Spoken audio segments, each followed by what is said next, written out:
चलिए बढ़ते हैं आज की कहानी की ओर। दोस्तों, रात के 2 बजे जब एक ट्रक हमारे पेट्रोल पंप पर आकर रुकी तो मेरी नज़र उस ट्रक को चला रहे एक लड़की पर अटक गई। ये पहली बार था जब मैंने किसी लड़की को ट्रक चलाते हुए देखा था। अभी मेरी नज़रें उसी लड़की पर थे कि इतने में ही बिमलेश उस ट्रक वाले के पास गया और उससे बात करने लगा। वो ट्रक वाले बिमलेश से हंस हंस कर बात कर रहे थे, मानो उसकी बिमलेश से अच्छी पहचान हो।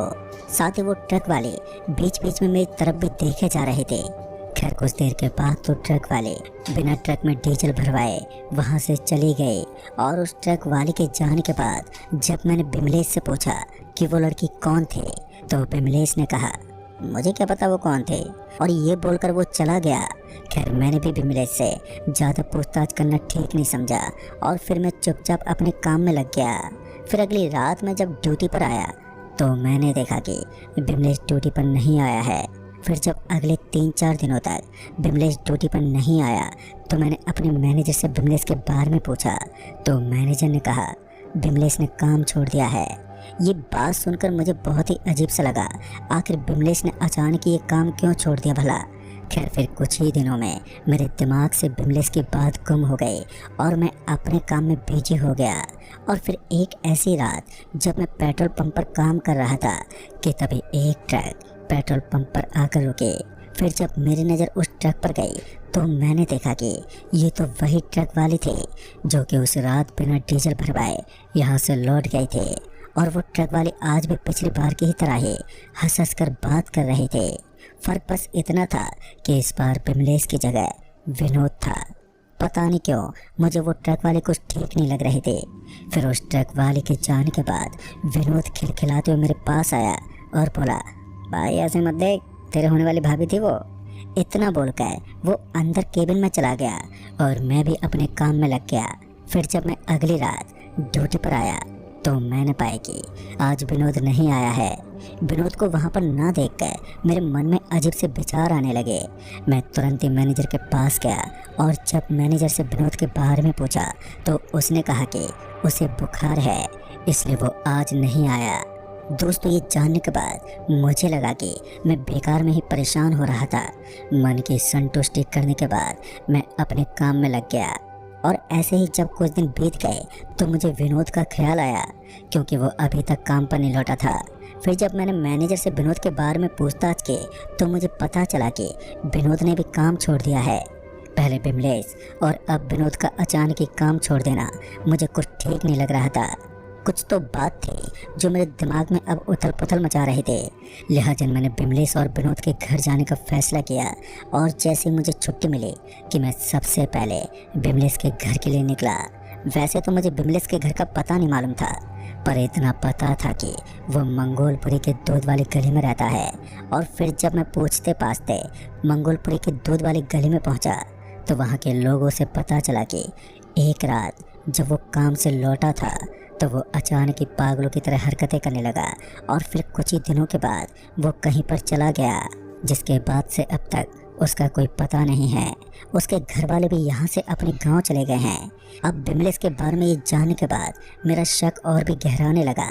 मुझे ऐसा लग रहा था कि हो ना हो विनोद के साथ कुछ ना कुछ तो हुआ है। लिहाजा मैं मंगोलपुरी से सीधे निकला बिजनौर के लिए, जहाँ पर विनोद रहा करता था। फिर जब मैं विनोद के घर पर पहुँचा तो मैंने देखा कि दरवाजे पर ताला लटका हुआ है। फिर जब पड़ोसियों से पूछताछ की तो पता चला कि विनोद की तबीयत खराब है और वो पिछले कई दिनों से जिला अस्पताल में भर्ती है। ये पता चलते ही मेरा शक अब यकीन में बदलने लगा था। तभी मैंने सोचा कि एक बार अस्पताल जाकर विनोद से मिल लेता हूँ, पर अब तक शाम हो चुके थे और मैं काफ़ी थक भी चुका था, इसलिए मैंने घर लौटना ही ठीक समझा और मैं घर पर लौट आया। पर दिमाग में अभी भी विमलेश और विनोद को लेकर कई सवाल मेरे जहन में उठने लगे थे। फिर जब मैंने ध्यान से बीती सारी बातों पर गौर किया तो मुझे कुछ चौंकाने वाली चीज़ का पता चला, जैसे कि वो ट्रक वाले जब पहली बार पेट्रोल पंप पर आए तो उस रोज़ अमावस की रात थे, और जब दूसरी बार आए तो उस रात भी अमावस की ही रात थे। और तो और वो ट्रक वाले दोनों ही रात बिना डीजल भरवाए वहाँ से चले गए थे। मतलब कि वो ट्रक में डीजल भरवाने नहीं आए थे, बल्कि उसके आने का कोई और ही कारण था। जिसके चलते बिमलेश लापता हो गया है और विनोद अस्पताल में भर्ती है। खैर मेरी वो रात बस बिमलेश, विनोद और उस ट्रक वाले की बात में ही बीत गई। फिर अगले दिन से मेरा काम शुरू हो गया। वैसे तो मैंने कई बार सोचा कि इस बारे में बाकी कर्मचारियों को बता दूं, पर यह सोचकर मैं पीछे हट गया कि ये लोग मामले की गंभीरता को समझने के बजाय मेरा मजाक बनाने लगेंगे। फिर मैं इसी बीच अपने काम और घर परिवार में ऐसा उलझा कि मेरे दिमाग से सब कुछ निकल गया। फिर एक दिन जब मेरी बीवी ने कहा, पता है ना, आज अमावस है, भूल से भी अकेले कहीं मत निकल जाना। दोस्तों, अमावस की बात सुनते ही मुझे उस ट्रक वाले का ख्याल आ गया। आज फिर अमावस की रात थी, जिसका मतलब था कि वो आज फिर पेट्रोल पंप पर आने वाले थे। अगर ऐसा होता है तो फिर हम में से किसी की जान खतरे में पड़ने वाली थी। फिर जब मैं ड्यूटी पर पहुंचा तो मैंने देखा कि सिर्फ सुकेश ही आया हुआ है। फिर जब मैंने सुकेश से पूछा तो सुकेश ने कहा, आज पेट्रोल पंप बंद है, इसलिए बाकियों को छुट्टी दे दी है और मैनेजर मुझे बोल गया है कि अरविंद आए तो उसे अपने साथ रोक लेना। ये सुनते ही पहले तो मुझे उस मैनेजर पर बहुत ही ज़्यादा गुस्सा आया। छुट्टी ही देनी थी तो सभी को दे देता, हम दोनों को रोकने का क्या मतलब था। अभी मैं अंदर ही अंदर गुस्से के मारे दहक ही रहा था कि सुकेश ने कहा, चलो छोड़ो यार, तुम्हें तो पता ही है ना यहाँ की पॉलिटिक्स कितनी गंदी हो गई है, सिर्फ चमचों का ही बोलबाला है बस। फिर कुछ देर के बाद जब मेरा गुस्सा शांत हुआ तो मुझे याद आया कि आज तो सिर्फ हम दोनों ही हैं। अगर वो ट्रक वाली सच में आ गई तो उससे कहीं सुकेश बात न कर बैठे, नहीं तो सुकेश का भी हर्ष बिमलेश और विनोद की तरह ही होगा। एक बार को मैंने सोचा कि सुकेश को बिमलेश और विनोद के साथ हुए हादसे के बारे में बता देता हूँ, लेकिन इससे पहले मैं उसे कुछ बता पाता कि तभी वो अचानक से ये बोलकर चला गया कि बस मैं अभी आता हूँ। सुकेश के जाने के बाद अब अजीब सी बेचैनी होने लगी और इसी बेचैनी में समय गुजरता रहा। मैं मन ही मन भगवान से यही दुआ मांग रहा था कि वो ट्रक वाली आज ना आए, पर शायद मेरी दुआ ऊपर वाले ने कबूल नहीं की थी। जब रात के 1 बजते ही किसी औरत ने आवाज़ देते हुए कहा, अरे कोई है क्या? उस औरत के आवाज़ देते ही मेरा पूरा शरीर सिंहर उठा और जब मैंने केबिन से बाहर झांका तो वही ट्रक वाली सामने नजर आई, पर आज वो अपने ट्रक में नहीं आई थे। अभी मैं केबिन से उस ट्रक वाली को ही देख रहा था कि तभी सुकेश आता हुआ नजर आया। सुकेश को उस ट्रक वाले के पीछे देखकर मैं एकदम से घबरा गया। मुझे इस बात का डर था कि कहीं सुकेश उस ट्रक वाले से बात न करने लग जाए। मैं सुकेश की तरफ ही देख रहा था कि तभी उस ट्रक वाले की नज़र सुकेश पर पड़ गई और इससे पहले मैं सुकेश को आगाह कर पाता कि वो औरत उससे बात करने लगी और मैं चाहकर भी कुछ नहीं कर पाया। मैं केबिन के अंदर खड़ा कपकपाता सुकेश और उस ट्रक वाले को देखता रहा। फिर जब वो ट्रक वाली सुकेश से बात करके चली गई तो तब जाकर मेरा मुंह खुला और मैंने सुकेश को आवाज़ देते हुए अपने पास बुलाया। सुकेश मेरे पास आते ही मेरे चेहरे को देखते बोला, क्या अरविंद भाई, कोनो भूत तो ना देख लिए हो जो पूरा चेहरा पसीने से उतरा हुआ पड़ा है? सुकेश के इतना कहने के बाद मैंने जब बिमलेश और विनोद के बारे में बताया तो सुकेश को मेरी बात पर यकीन नहीं हुआ, उल्टा वो मेरे पर ही बरस पड़ा। हालांकि सुकेश को ये पता था कि मैं कभी भी मजाक नहीं करता हूँ। खैर कुछ देर की गहमा गहमी के बाद जब सुकेश थोड़ा शांत हुआ तो मैंने एक बार फिर उसे समझाने की कोशिश की और मेरी पूरी बात सुनने के बाद सुकेश काफ़ी घबरा गया। मेरी बात समझते ही उसका चेहरा एकदम से उतर गया। मुझे ये तो नहीं पता था कि अब सुकेश के साथ क्या होने वाला है, पर मैंने सोच लिया था कि मैं सुकेश के साथ ही रहूँगा ताकि हर मुमकिन कोशिश कर सकूँ उसे बचाने की। उस रात हम दोनों पेट्रोल पंप के उसी केबिन में ही बैठे रहे जब तक कि सुबह नहीं हो गई। वैसे तो अब तक तो सब कुछ नॉर्मली था, पर अभी हम दोनों निश्चित नहीं हुए थे क्योंकि अभी तक हमें ये पता नहीं था कि उस औरत से बात करने के बाद होता क्या है। और यही पता लगाने के लिए मैंने और सुकेश ने विनोद से मिलने का फैसला किया। जैसा कि मुझे पता था कि विनोद जिला अस्पताल में भर्ती है, लिहाजा मैं सुकेश के साथ सीधे जिला अस्पताल पहुंचा।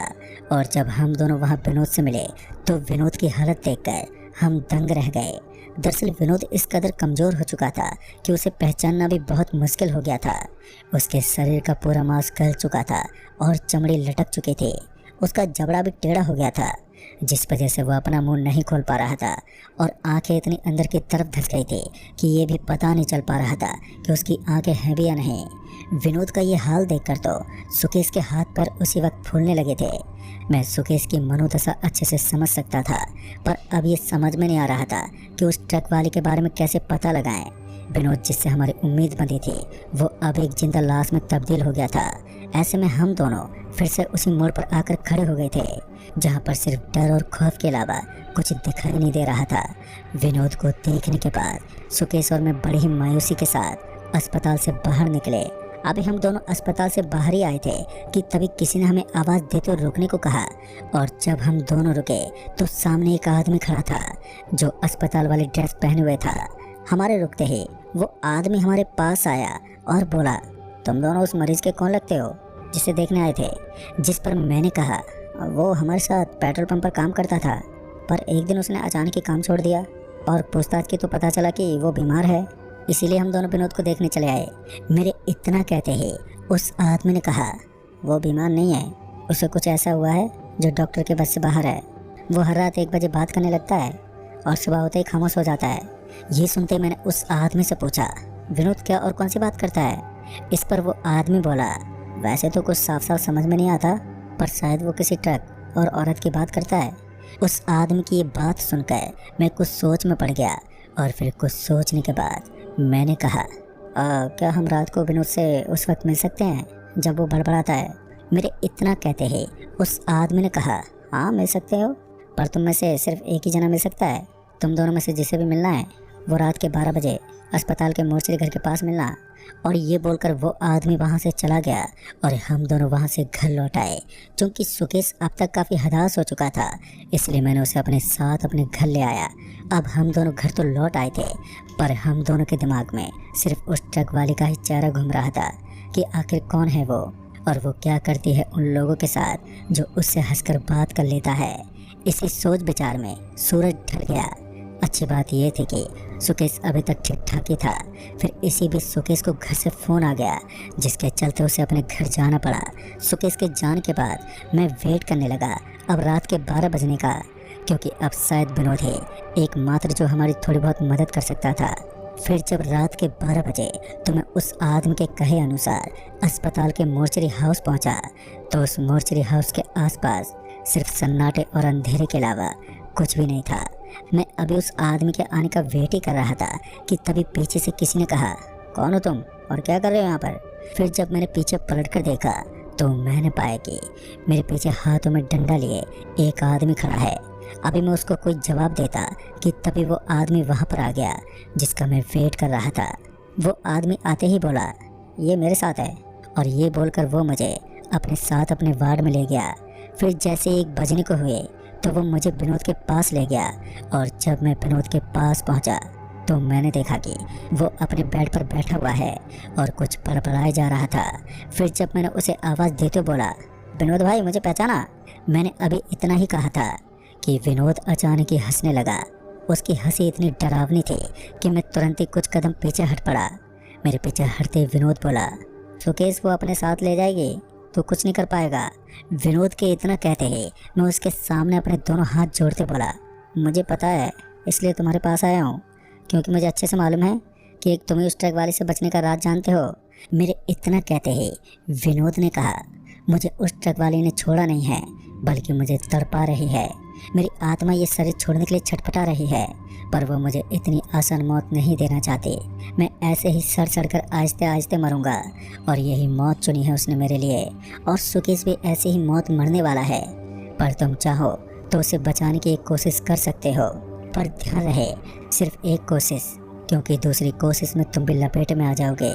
इस पर जब मैंने पूछा मैं सुकेश की मदद कैसे कर सकता हूँ तो उसने कहा कि वो रात को 3 बजे सुकेश को लेने आएगी।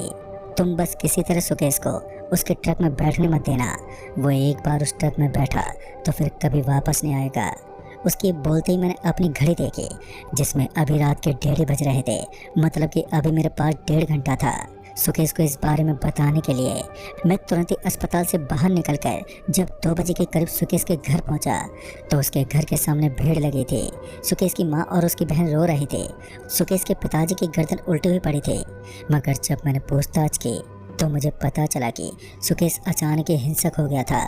और जब उसके पिताजी ने सुकेश को शांत करने की कोशिश की तो उसने अपने पिताजी की गर्दन एक झटके से पीछे की तरफ घुमा दी और वो घर से भाग गया। फिर कुछ लोग उसके पीछे भी गए, पर वो सारे भी कुछ देर के बाद लहूलुहान होकर वापस आ गए। दोस्तों ये सब देखकर मुझे बहुत ही दुख हुआ। आखिर मैं चाहकर भी सुकेश के लिए कुछ नहीं कर पाया, पर मैंने ये फैसला कर लिया कि अब ये किसी और के साथ भी नहीं होने दूंगा। लिहाजा जब मैं अगली सुबह पेट्रोल पंप पर गया और ये सारी बात मैनेजर समेत सभी कर्मचारियों को बताई, पहले तो किसी को मेरी बात पर यकीन नहीं हुआ, पर जब उन्होंने विनोद को देखा तो वो समझ गए कि भले ये बात सुनने में सच्ची ना लगे, पर कुछ तो है जो सच्ची है। लिहाजा तब से हर अमावस की रात को पेट्रोल पंप को बंद रखने का फैसला किया गया। हालांकि इस हादसे के फौरन बाद ही मैंने भी उस पेट्रोल पंप की नौकरी छोड़ दी, पर आज भी जब भी अमावस की रात आती है तो उस ट्रक वाले का चेहरा सामने आ जाता है। तो दोस्तों इस कहानी में बस इतना ही। कहानी आपको पसंद आई हो तो वीडियो को लाइक शेयर ज़रूर कर दें और साथ ही हमें नीचे कमेंट बॉक्स में ज़रूर